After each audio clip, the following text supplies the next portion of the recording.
1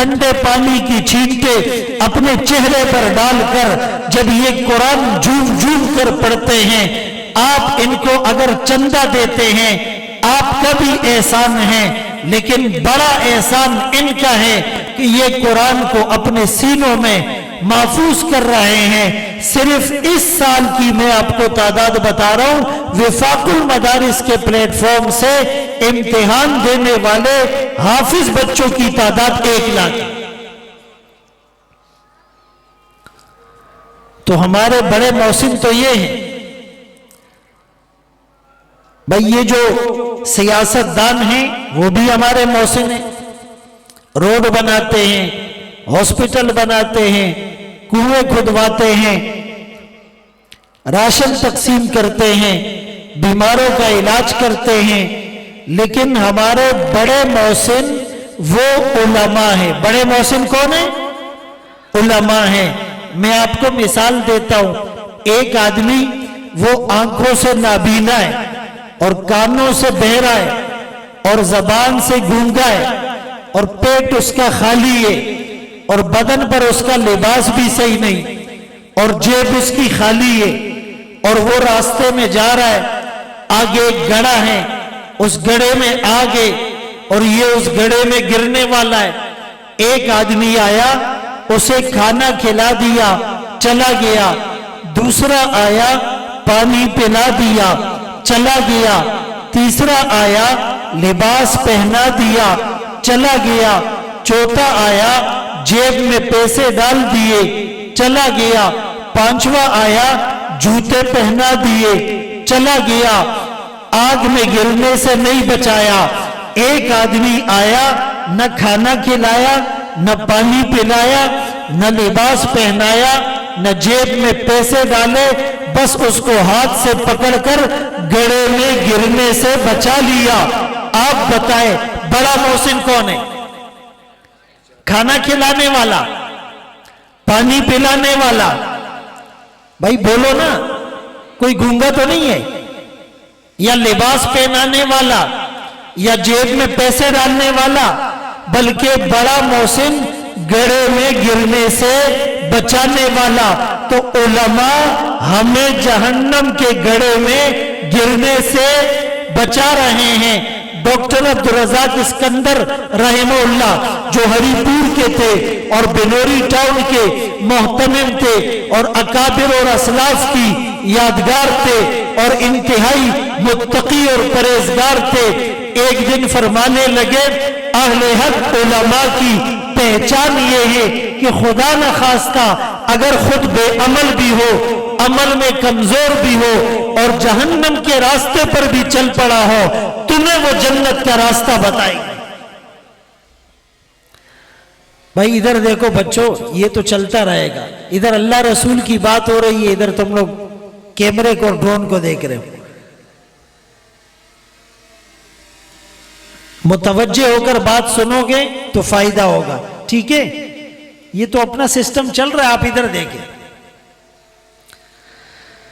اللہ اکبر کبیرہ۔ تو میں عرض کر رہا تھا کہ یہ مدرسوں کا ریکارڈ ہے۔ آج مدرسہ اپنے بنیادوں پر کھڑا ہے۔ آج مدرسہ اغیار کی آنکھوں میں کانٹا بنا ہوا ہے۔ آج مغربی میڈیا اور یورپ مدرسوں کے خلاف پروپیگنڈا کرتا ہے، مدرسوں کے خلاف کمپین چلاتا ہے، لوگوں کو مدرسوں سے بدظن کرتے ہیں، لوگوں کو مدرسوں سے متنفر کرتے ہیں اور کہتے ہیں کہ بھائی مولویوں نے ہمیں کیا دیا۔ ایک سوال ہوتا ہے، اکثر تو لوگ کہتے ہیں کہ بھائی بیٹے کو مولوی نہیں بناؤ، مولوی بنے گا تو کھائے گا کیا؟ اور پھر تھوڑی دیر بعد کہتے ہیں مولوی کھاتے زیادہ ہے۔ پہلے کہتے ہیں مولوی بنے گا تو کھائے گا کیا، اور بعد میں کہتے ہیں مولوی کھاتے زیادہ ہے۔ تو یہ جو لوگ کہتے ہیں مولویوں نے ہمیں کیا دیا، مدرسوں نے ہمیں کیا دیا، تو میری بات کو غور سے سنو۔ آج پوری دنیا کے اندر مسجدیں قائم ہیں، مدرسے قائم ہیں، مسجدیں آباد ہیں، آذان ہو رہی ہے، اقامت ہو رہی ہے، نمازیں ہو رہی ہے، تلاوت ہو رہی ہے، ذکر ہو رہا ہے، دعائیں ہو رہی ہے، مراقبے ہو رہے ہیں، بیان ہو رہا ہے، نعت پڑھی جا رہی ہے، چہروں پر داڑیاں ہیں، سروں پر عمامے ہیں، عورت کے بدن پر برقع ہیں، حج کے لیے لاکھوں لوگ جا رہے ہیں، تبلیغ میں لاکھوں لوگ نکل رہے ہیں، کروڑوں لوگوں کی زندگی میں انقلاب آ رہا ہے، خانقاہوں میں اللہ اللہ کی ضربیں لگ رہی ہے، تسبیح کے دانے پڑے جا رہے ہیں، ہاتھ میں مسواک ہے اور ہاتھ میں قرآن ہے، اور پوری دنیا کے اندر قرآن پڑھا بھی جاتا ہے، پڑھایا بھی جاتا ہے۔ کبھی آپ نے یہ نہیں سنا مسجد ہے کوئی اذان دینے والا نہیں، مسجد ہے کوئی نماز پڑھانے والا نہیں، بچے کو کوئی قرآن پڑھانے والا نہیں، نکاح تیار ہے کوئی پڑھانے والا نہیں، جنازہ تیار ہے کوئی پڑھانے والا نہیں، طلاق کا مسئلہ کوئی بتانے والا نہیں، میراث کا مسئلہ کوئی بتانے والا نہیں، قرآن کا درس کوئی دینے والا نہیں، تبلیغ کی بات کوئی کرنے والا نہیں، رمضان آ گیا تراویح میں قرآن سنانے والا نہیں، ایسا آپ کو سننے میں نہیں ملے گا۔ وجہ یہ ہے کہ مدرسے اپنی بنیاد پر کھڑے ہیں، مدرسوں کا جو مقصد تھا مسجد آباد ہو، مدرسے آباد ہو، تبلیغ کا نظام چل رہا ہو، خانقاہوں میں اللہ اللہ کی ضربیں لگ رہی ہو، الحمدللہ وہ ساری چیزیں ہو رہی ہیں۔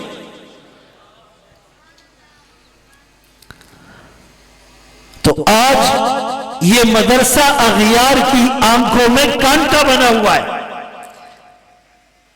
بھائی یہ جو اسکول کالجز یونیورسٹیز ہیں وہاں بھی تعلیم حاصل کرنی چاہیے، ہم دنیاوی تعلیم کی افادیت کے منکر نہیں ہیں۔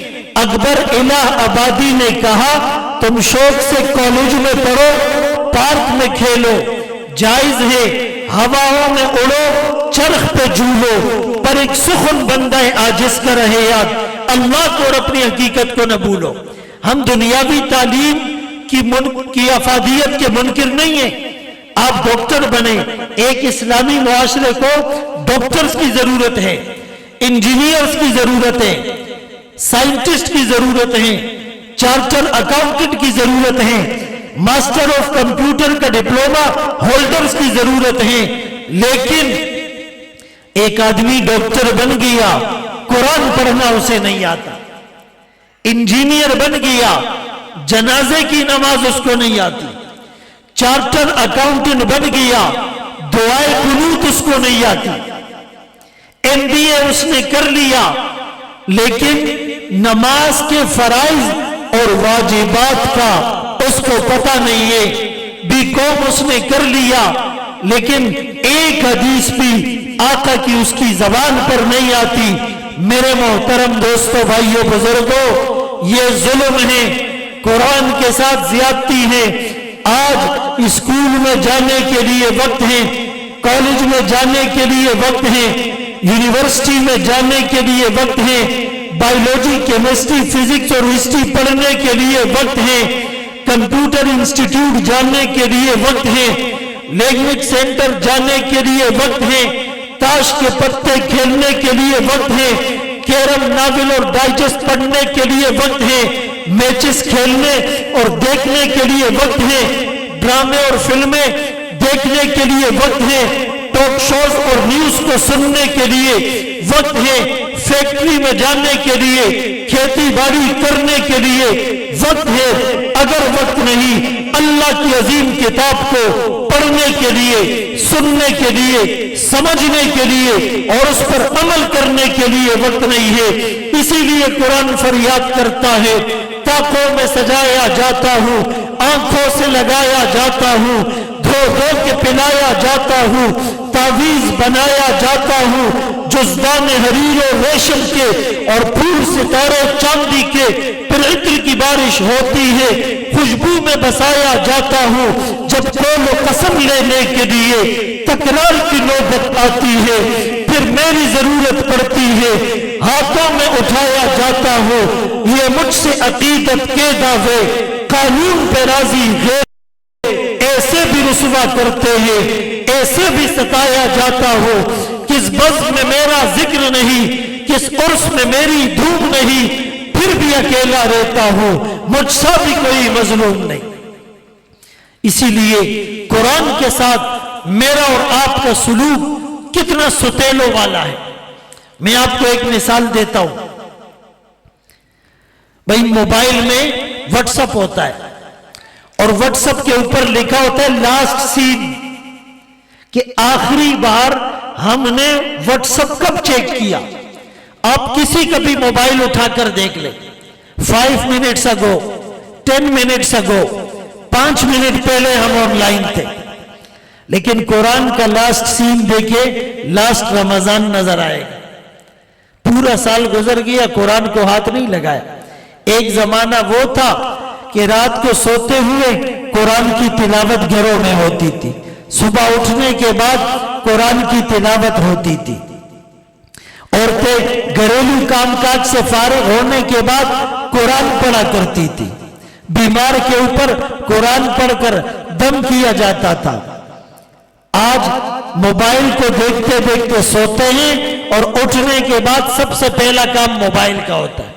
بلکہ مسجد میں آ کر بھی اگر 2 منٹ باقی ہیں تو بجائے اس کے کہ تھوڑا سا ذکر کر لے، تھوڑی سی دعا کر لے، تھوڑا سا مراقبہ کر لے، تھوڑی سی دین کی بات، دین کا مسئلہ سیکھ لے، پھر موبائل کو دیکھتے کہ 2 منٹ تو ہیں۔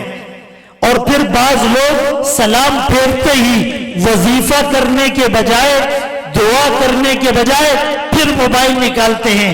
کسی نے واٹس اپ تو نہیں کیا، کسی نے میسج تو نہیں کیا، کسی نے کال تو نہیں کی، کسی نے میل تو نہیں بھیجی، کسی نے کوئی دوسری ویڈیو تو نہیں بھیجی۔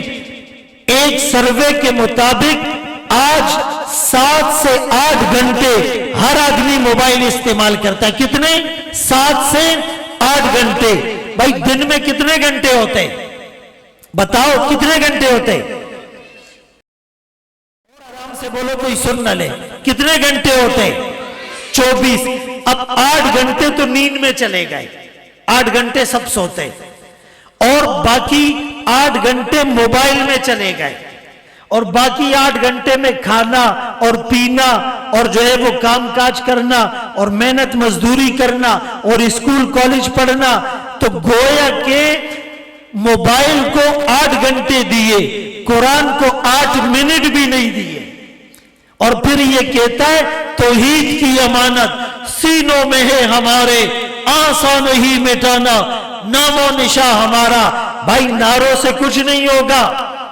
اس کی مثال تو یوں ہے، ایک آدمی بیمار ہو جائے، آغا خان ہاسپٹل چلا جائے، کوالیفائڈ ڈاکٹر سے چیک اپ کروائے، وہ اس کو ایبٹ کمپنی کی میڈیسن لکھ کر دے، یہ اس میڈیسن کی پرچی کو ہوا میں لہراتا ہے اور کہتا ہے مجھے صحت مل جائے گی۔ میں آغا خان ہاسپٹل گیا، کوالیفائڈ ڈاکٹر سے چیک اپ کروایا، ایبٹ کمپنی کی یہ میڈیسن کی پرچی میرے ہاتھ میں ہے، میں ٹھیک ہو گیا۔ لوگ کہیں گے نہیں نہیں، جب تک تو دوائی خریدے گا نہیں اور پھر دوائی کو استعمال نہیں کرے گا اور پھر ڈاکٹر کی بتائی ہوئی ترتیب کے مطابق استعمال نہیں کرے گا اور پھر تو پرہیز نہیں کرے گا، تجھے صحت نہیں ملے گی۔ ہم قرآن ہاتھوں میں اٹھاتے ہیں، کھولتے نہیں ہیں، کھول کر پڑھتے نہیں ہیں، پڑھ کر سمجھتے نہیں ہیں، سمجھ کر اس پر عمل نہیں کرتے، عمل کرنے کے بعد دوسروں تک قرآن کی دعوت نہیں پہنچاتے۔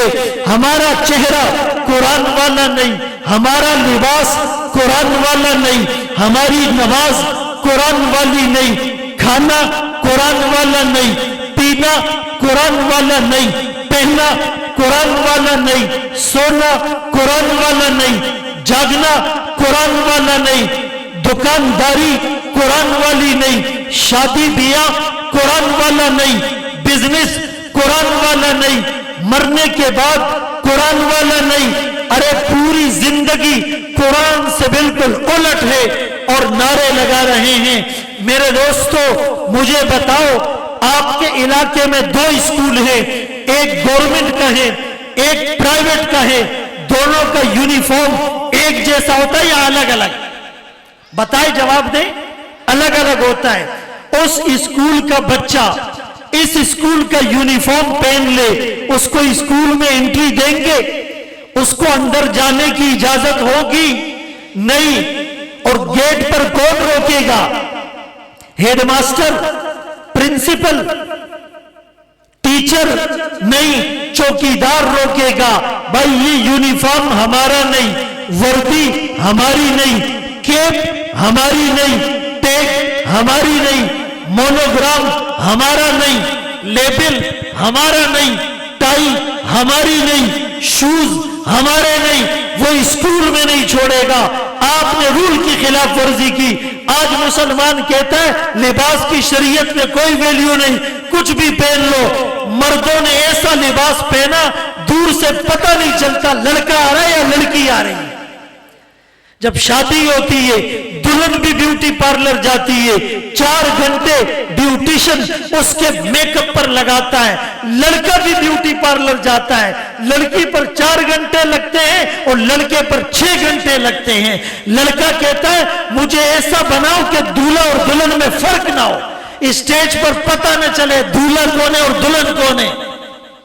ارے میرے بھائی، جس کو نبی سے محبت ہوگی نبی کا امامہ پسند ہوگا، نبی کے بال پسند ہوں گے، نبی کی سنت پسند ہوگی، نبی کا لباس پسند ہوگا، نبی کے طریقے پر کھانا اور پینا، سونا اور جاگنا، چلنا اور پھرنا، اوڑھنا اور بچھوڑنا، عادات اور اطوار، تہذیب اور تمدن، ثقافت اور کلچر، معاشرت اور معیشت، صبح اور شام، دن اور رات، خلوت اور جلوت، انفرادی اجتماعی زندگی، شادی بیاہ اور غم، بچپن لڑکپن اور جوانی، پوری زندگی سنت کے سانچے میں ڈلی ہو۔ ماشاءاللہ۔ ایک نوجوان کو ادھر کھڑا کر دو، ناراض نہیں ہونا، لیکن شوگر والے کو کڑوی دوا دینی پڑتی ہے۔ ایک نوجوان کو، فیشنیبل نوجوان کو یہاں کھڑا کرو، اس کے ساتھ ایک کافر لڑکے کو کھڑا کرو۔ ہم دونوں میں سے کسی کو پہلے سے نہیں پہچانتے، آپ فرق کر سکتے ہو، بال ایک جیسے، چہرہ ایک جیسا، لباس ایک جیسا، نماز دونوں نہیں پڑھتے، روزہ دونوں نہیں رکھتے، زکوٰۃ دونوں نہیں دیتے، حج دونوں نہیں کرتے، تبلیغ دونوں نہیں کرتے، رات کو عبادت دونوں نہیں کرتے، بدنظری دونوں کرتے ہیں، غیبت دونوں کرتے ہیں، جھوٹ دونوں بولتے ہیں، گانے دونوں سنتے ہیں، ڈرامے دونوں دیکھتے ہیں، فلمیں دونوں دیکھتے ہیں۔ وہ کافر جو قرآن کی گستاخی کرتا ہے، قرآن کو جلاتا ہے، میرے نبی کی شان میں گستاخی کرتا ہے، ان کے ڈرامے کون دیکھتا ہے، ان کی فلمیں کون دیکھتا ہے، ان کے طریقے پر بال کون بناتا ہے، ان کے طریقے پر لباس کون پہنتا ہے۔ آپ ایک مسلمان لڑکی کو کھڑا کرو، اس کے ساتھ کافرہ لڑکی کو کھڑا کرو، فیشن میں کوئی فرق نظر نہیں آئے گا۔ شور ہے، ہو گئے دنیا سے مسلمان نابود، ہم یہ کہتے ہیں تھے بھی کہیں مسلم موجود، وضع میں تم ہو نصارہ تو تمدن میں حلول، یہ مسلمان ہے جنہیں دیکھ کے شرم آئی یہود۔ میرے دوستو، آج مسلمان یورپ کنٹری جاتا ہے، انگریز اس سے پوچھتا ہے آر یو مسلم، کیا آپ مسلمان ہیں؟ اس لیے کہ وہ مسلمان لگتا نہیں، مسلمان کو بتانا نہ پڑے، اس کو انٹروڈکشن کروانا نہ پڑے، دور سے پتہ چل جائے محمد رسول اللہ کا غلام آ رہا ہے۔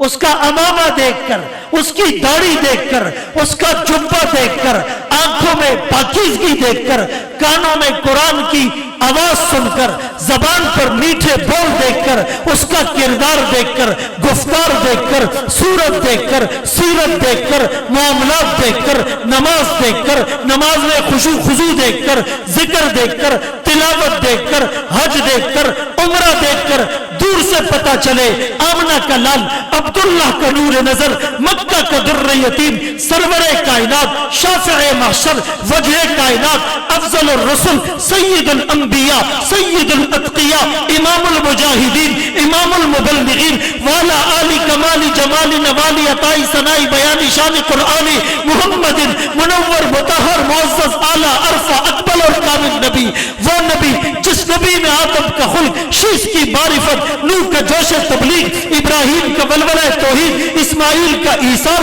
اسحاق کی رضا، صالح کی فصاحت، ہود کی حکمت، موسیٰ کا جلال، ہارون کا جمال، یعقوب کی تسلیم و رضا، داؤد کی آواز، ایوب کا صبر، یوشع کا جہاد، دانیال کی محبت، الیاس کا وقار، یوسف کا حسن، یحییٰ کی پاکی، عیسیٰ کا ذلق و تقویٰ، سلیمان کی سیاحت، ورفعنا لک ذکرک، جہاں کے سارے کمالات ایک تجھ میں ہے، تیرے کمال کسی میں نہیں پر دو چار۔ ایسا مسلمان اللہ ہمیں بنا دے۔ میرے دوستو، تقریریں بہت سن لی، آپ سن سن کر تھک گئے اور علماء کر کر کے تھک گئے۔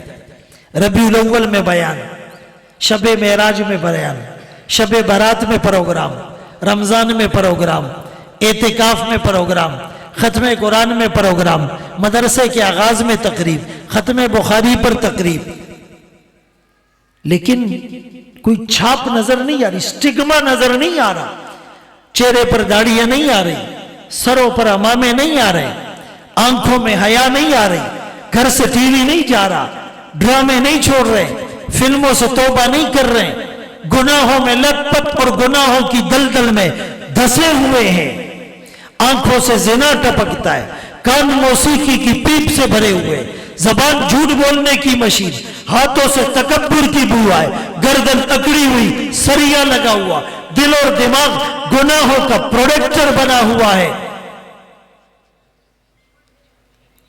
آدھا بیان سنے لیکن اندر ہلچل مچ جائے، تبدیلی آئے، آج عزم کر کے اٹھو، آج رات قبر میں آئی تو زنا کر کے سوئے اور قبر میں آنکھ کھلی، شراب پی کر سوئے، قبر میں آنکھ کھلی۔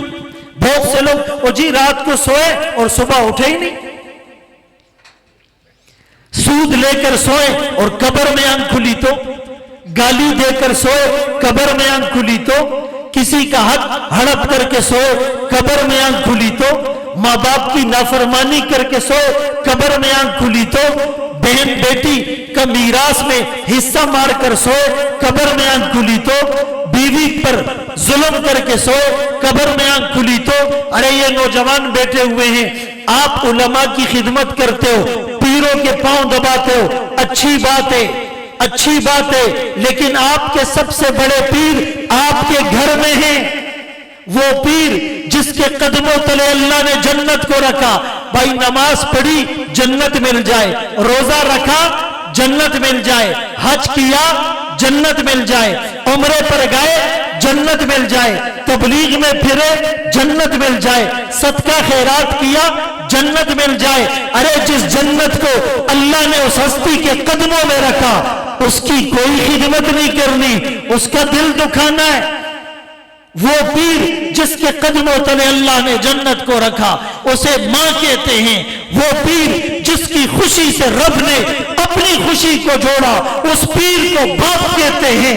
جس کی ناراضگی سے رب نے اپنی ناراضگی کو جوڑا، اس پیر کو باپ کہتے ہیں۔ جس کے چہرے پر محبت بھری نگاہ ڈالنے سے حج اور عمرے کا ثواب ملتا ہے، ان پیروں کو ماں باپ کہتے ہیں۔ جو جنت کے دو مرکزی دروازے ہیں، ان پیروں کو ماں باپ کہتے ہیں۔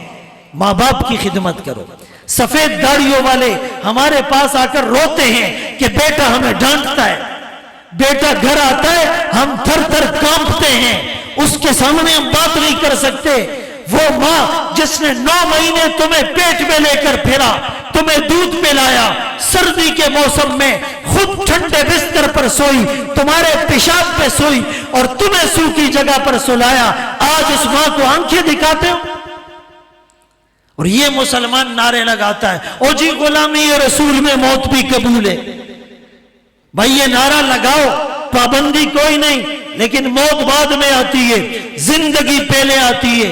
پہلے یہ نعرہ لگاؤ، غلامی رسول میں زندگی قبول ہے، غلامی رسول میں زندگی قبول ہے، غلامی رسول میں امامہ قبول ہے، داڑھی قبول ہے، جبہ قبول ہے، پاکیزگی قبول ہے، شفافیت قبول ہے، سچ بولنا قبول ہے، آذان، اقامت، نماز، تلاوت، روزہ، زکوٰۃ، حج، تبلیغ، جہاد، علماء، طلباء، صلحاء، خانقاہ، یہ قبول ہے۔